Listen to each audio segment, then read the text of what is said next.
ആഗോള രാഷ്ട്രീയ ഭൂപടത്തിൽ ഇന്ത്യയും റഷ്യയും തമ്മിലുള്ള ബന്ധം ഒരു അദ്വിതീയമായ മാതൃകയായി നിലകൊള്ളുന്നു. യുക്രൈൻ സംഘർഷത്തിന്റെ പശ്ചാത്തലത്തിൽ പശ്ചിമേഷ്യൻ രാജ്യങ്ങൾ റഷ്യക്കെതിരെ സാമ്പത്തിക ഉപരോധങ്ങളും നയതന്ത്രപരമായ ഒറ്റപ്പെടുത്തലുകളും ശക്തമാക്കിയപ്പോൾ ഇന്ത്യ അതിന്റെ പരമ്പരാഗത സൗഹൃദം നിലനിർത്താനുള്ള ദൃഢനിശ്ചയം പ്രകടമാക്കി. ഭീഷണികളെയും സമ്മർദ്ദങ്ങളെയും അവഗണിച്ച് മുന്നോട്ടു പോകാനുള്ള ഇന്ത്യയുടെ നിലപാടിനെ റഷ്യൻ വിദേശകാര്യ മന്ത്രാലയം അടുത്തിടെ പ്രശംസിച്ചതും ഈ ബന്ധത്തിന്റെ ആഴം വ്യക്തമാക്കുന്നുമുണ്ട്. ആഗോള കാര്യങ്ങളിൽ ഇന്ത്യക്ക് സ്വന്തമായൊരു തന്ത്രപരമായ സ്വയംഭരണം ഉണ്ടെന്നതിന്റെ വ്യക്തമായ സൂചനയാണിത്. ഇന്ത്യ റഷ്യ ബന്ധം കേവലം സമീപകാലത്തൊരു തന്ത്രപരമായ പങ്കാളിത്തമല്ല, അത് ദശാബ്ദങ്ങളായി നിലനിൽക്കുന്ന സൗഹൃദത്തിലും പരസ്പര വിശ്വാസത്തിലും അധിഷ്ഠിതമാണ്.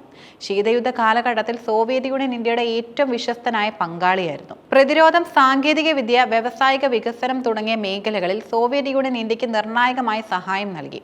ഈ ചരിത്രപരമായ പിന്തുണയാണ് ഇരു രാജ്യങ്ങളും തമ്മിലുള്ള ആഴത്തിലുള്ള വിശ്വാസത്തിന്റെ അടിസ്ഥാനം. ഇന്ത്യയുടെ ആദ്യ ബഹിരാകാശ സഞ്ചാരിയായ രാകേഷ് ശർമ്മ റഷ്യൻ പേടകത്തിലാണ് ബഹിരാകാശത്തേക്ക് പോയത്. ഫിലായി, ബൊക്കോറോ സ്റ്റീൽ പ്ലാന്റുകൾ ഉൾപ്പെടെയുള്ള നിരവധി പ്രധാന വ്യവസായങ്ങൾ റഷ്യൻ സഹായത്തോടെയാണ് നിർമ്മിച്ചത്. ഈ സഹകരണത്തിന്റെ ഓർമ്മകൾ ഇപ്പോഴും ഇരു രാജ്യങ്ങളിലെയും ജനങ്ങൾക്കിടയിൽ സജീവമാണ്. റഷ്യൻ വിദേശകാര്യ മന്ത്രാലയം വ്യക്തമാക്കിയതുപോലെ ഈ ബന്ധം ഇരു രാജ്യങ്ങളുടെയും പരമാധികാരത്തെയും ദേശീയ താൽപര്യങ്ങളെയും ഉയർത്തിപ്പിടിക്കുന്നു. അതിനാൽ ഇത് വളരെ വിശ്വസ്തവും ദീർഘകാല അടിസ്ഥാനത്തിലുള്ളതുമാണ്. റഷ്യയുടെ അഭിപ്രായത്തിൽ ഈ ബന്ധം തകർക്കാൻ ആർക്കും സാധ്യമല്ല. പാശ്ചാത്യ രാജ്യങ്ങൾ റഷ്യയുമായി അകലം പാലിക്കാൻ ഇന്ത്യയുടെ മേൽ സമ്മർദ്ദം ചെലുത്തുമ്പോൾ റഷ്യയോടുള്ള ഇന്ത്യയുടെ നിലപാട് അതിന്റെ നയതന്ത്രപരമായ സ്വയംഭരണത്തിന്റെ ഒരു പ്രഖ്യാപനമാണ്. ഏതെങ്കിലും ഒരു രാജ്യത്തിന്റെ താല്പര്യങ്ങൾക്ക് വേണ്ടി മാത്രം നയം രൂപീകരിക്കാൻ ഇന്ത്യ തയ്യാറല്ലെന്ന് ഇത് കാണിക്കുന്നു. ഇന്ത്യയും റഷ്യയും തമ്മിലുള്ള സഹകരണം പ്രതിരോധം, ഊർജ്ജം, ബഹിരാകാശ ഗവേഷണം എന്നീ മേഖലകളിൽ ശ്രദ്ധ കേന്ദ്രീകരിക്കുന്നു. അതുപോലെ ഇന്ത്യയുടെ സൈനിക ഉപകരണങ്ങളുടെ വലിയൊരു ഭാഗം റഷ്യയിൽ നിന്നുള്ളതാണ്. സുഖോയ് Su-30, MK MiG-29 പോർ വിമാനങ്ങൾ, S-400 ട്രയംഫ് വ്യോമ പ്രതിരോധ സംവിധാനം, ബ്രഹ്മോസ് ക്രൂയിസ് മിസൈൽ തുടങ്ങിയ റഷ്യൻ പ്രതിരോധ സഹകരണത്തിന്റെ ഉദാഹരണങ്ങളാണ്. ഈ പങ്കാളിത്തം കേവലം വാങ്ങൽ വിൽക്കൽ ഇടപാടുകൾക്കപ്പുറം സാങ്കേതിക വിദ്യ കൈമാറ്റത്തിലും സംയുക്ത ഉൽപാദനത്തിലും അധിഷ്ഠിതമാണ്. ഇത് ഇന്ത്യയുടെ പ്രതിരോധ വ്യവസായത്തിന് വലിയ മുതൽക്കൂട്ടാണ് നൽകുന്നത്. പാശ്ചാത്യ രാജ്യങ്ങൾ സമ്മർദ്ദം ചെലുത്തുമ്പോഴും ഈ ബന്ധം ഉപേക്ഷിക്കാൻ ഇന്ത്യ തയ്യാറാകാത്തതിന്റെ പ്രധാന കാരണങ്ങളിലൊന്നാണ് ഇത്. മറ്റൊരു കാര്യം ഊർജ്ജ സഹകരണമാണ്. റഷ്യ യുക്രൈൻ സംഘർഷത്തിനു ശേഷം ഇന്ത്യയുടെ റഷ്യൻ എണ്ണ ഇറക്കുമതി ഗണ്യമായി വർദ്ധിച്ചു. കുറഞ്ഞ നിരക്കിൽ എണ്ണ ലഭ്യമായത് ഇന്ത്യക്ക് വലിയ സാമ്പത്തിക നേട്ടമുണ്ടാക്കി. പാശ്ചാത്യ രാജ്യങ്ങൾ റഷ്യൻ എണ്ണയെ ഉപരോധിച്ചപ്പോൾ റഷ്യ ഇന്ത്യയെ ഒരു പുതിയ വലിയ ഉപഭോക്താവായി കണ്ടു. ഇത് ഇരു രാജ്യങ്ങൾക്കും സാമ്പത്തികമായി പ്രയോജനകരമായി. കൂടാതെ റഷ്യൻ എണ്ണ പരിവേഷണ പദ്ധതികളിലെ ഇന്ത്യൻ നിക്ഷേപങ്ങളും ഈ പങ്കാളിത്തത്തിന്റെ ആഴം വ്യക്തമാക്കുന്നു. മാത്രമല്ല, ആണവ നിലയം പോലുള്ള സംരംഭങ്ങൾ റഷ്യൻ സാങ്കേതിക വിദ്യയുടെ സഹായത്തോടെയാണ് പ്രവർത്തിക്കുന്നത്. ഇത് ഇരു രാജ്യങ്ങൾക്കും സുസ്ഥിര ഊർജ്ജ ലക്ഷ്യങ്ങൾ കൈവരിക്കാനും സഹായിക്കുന്നു. മറ്റൊരു പ്രധാനപ്പെട്ട കാര്യം സാമ്പത്തിക പങ്കാളിത്തം പുതിയ വഴികളുമാണ്. വ്യാപാര വിനിമയങ്ങളിൽ അമേരിക്കൻ ഡോളറിനെ ആശ്രയിക്കുന്നത് കുറയ്ക്കുന്നതിനായി ഇരു രാജ്യങ്ങളും പേയ്മെന്റ് സംവിധാനങ്ങൾ വികസിപ്പിക്കാനും ദേശീയ കറൻസികളുടെ ഉപയോഗം പ്രോത്സാഹിപ്പിക്കാനും തീരുമാനിച്ചു. രൂപ-റൂബിൾ വ്യാപാരം ഇതിന്റെ ഭാഗമാണ്.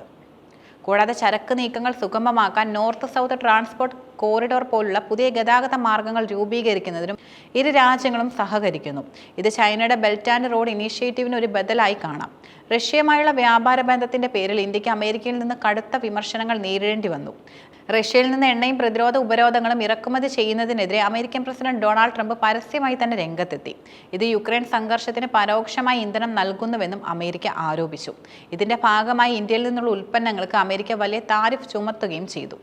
ഇന്ത്യയുടെ തനത് സാമ്പത്തിക താൽപര്യങ്ങൾക്കെതിരായ ഈ നീക്കത്തെ അന്യായവും നീതീകരിക്കാനാവാത്തതും യുക്തിരഹിതവും എന്ന് വിശേഷിപ്പിച്ച ഇന്ത്യ തള്ളിക്കളഞ്ഞു. ഈ പ്രതിസന്ധി ഇരു രാജ്യങ്ങൾക്കുമിടയിൽ നടന്ന ഉഭയകക്ഷി വ്യാപാര കരാർ ചർച്ചകളെ സ്തംഭിപ്പിക്കുകയും ചെയ്തു.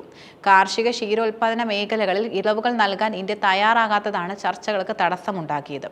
എന്നിരുന്നാലും ഈ തർക്കങ്ങൾ ദീർഘകാല നയതന്ത്ര ബന്ധത്തെ ബാധിച്ചില്ല. ചർച്ചകൾ പുനരാരംഭിക്കാൻ ഇരു രാജ്യങ്ങളും തീരുമാനിച്ചു. ഈ സംഭവങ്ങൾ വ്യക്തമാക്കുന്നത് ഇന്ത്യക്ക് സ്വന്തമായ ഒരു വിദേശ നയമുണ്ടെന്നും അത് മറ്റ് രാജ്യങ്ങളുടെ സമ്മർദ്ദങ്ങൾക്ക് വഴങ്ങാൻ തയ്യാറല്ലെന്നുമാണ്. റഷ്യയുമായി ദൃഢമായ ബന്ധം നിലനിർത്തിക്കൊണ്ട് തന്നെ അമേരിക്കയുമായും ഒരു സന്തുലിത ബന്ധം സ്ഥാപിക്കാൻ ഇന്ത്യ ശ്രമിക്കുന്നു. ലോകരാഷ്ട്രീയത്തിൽ ഇന്ത്യയുടെ വർദ്ധിച്ചു വരുന്ന സ്വാധീനത്തെയും സാമ്രാജ്യത്വ നയങ്ങളോടുള്ള ഇന്ത്യയുടെ സമീപനത്തെയും സൂചിപ്പിക്കുന്നു. ഇന്ത്യ റഷ്യ ബന്ധം ഒരു താൽക്കാലിക പ്രതികരണമല്ല, മറിച്ച് ഭാവിയിലേക്കുള്ള ദീർഘകാല കാഴ്ചപ്പാടോടെയുള്ള നീക്കങ്ങളായിട്ടാണ് റഷ്യ ഇതിനെ കാണുന്നത്. ഇരു രാജ്യങ്ങൾക്കും പരസ്പരമുള്ള വിശ്വാസവും ആത്മബന്ധവും എത്രത്തോളം ഉണ്ടെന്നും ഈ സംഭവങ്ങൾ വ്യക്തമാക്കുന്നു. ലോകത്തിലെ ഏറ്റവും വിശ്വസ്തരായ നയതന്ത്ര ബന്ധങ്ങളിൽ ഒന്നായി ഇന്ത്യ റഷ്യ സൗഹൃദം ഇനിയും മുന്നോട്ട് പോകുമെന്നും പ്രതീക്ഷിക്കാം. ഈ ബന്ധം ഭൗമരാഷ്ട്രീയ സാഹചര്യങ്ങളെ എങ്ങനെ സ്വാധീനിക്കുമെന്നതും പ്രധാനമാണ്. ചൈനയുടെ വർദ്ധിച്ചു വരുന്ന സ്വാധീനത്തെ ചെറുക്കുന്നതിൽ റഷ്യയും ഇന്ത്യയും തമ്മിലുള്ള സഹകരണം നിർണായകമായേക്കാം. പ്രത്യേകിച്ച് ഇൻഡോ പസഫിക് മേഖലയിൽ സമാധാനവും സ്ഥിരതയും നിലനിർത്താൻ ഈ ബന്ധം സഹായിക്കും. പാശ്ചാത്യ രാജ്യങ്ങൾ റഷ്യയെ ഒറ്റപ്പെടുത്താൻ ശ്രമിക്കുമ്പോൾ ഇന്ത്യയുമായുള്ള ബന്ധം റഷ്യയ്ക്ക് ഒരു നിർണായക പിന്തുണയും നൽകുന്നു. ഇന്ത്യ-റഷ്യ ബന്ധം കേവലം നയതന്ത്രത്തിന്റെ ഭാഗം മാത്രമല്ല, അത് ചരിത്രപരമായ സൗഹൃദത്തിന്റെയും തന്ത്രപരമായ താൽപ്പര്യങ്ങളുടെയും ഒരു സങ്കലനമാണ്. റഷ്യൻ വിദേശകാര്യ മന്ത്രാലയത്തിന്റെ പ്രസ്താവന ഈ ബന്ധത്തിന്റെ പ്രാധാന്യം വീണ്ടും ഊട്ടിയുറപ്പിച്ചു. വരും കാലങ്ങളിൽ ഈ ബന്ധം കൂടുതൽ മേഖലകളിലേക്ക് വ്യാപിക്കുമെന്നും അത് ആഗോള രാഷ്ട്രീയത്തിൽ പുതിയ സമവാക്യങ്ങൾ സൃഷ്ടിക്കുമെന്നും പ്രതീക്ഷിക്കാം.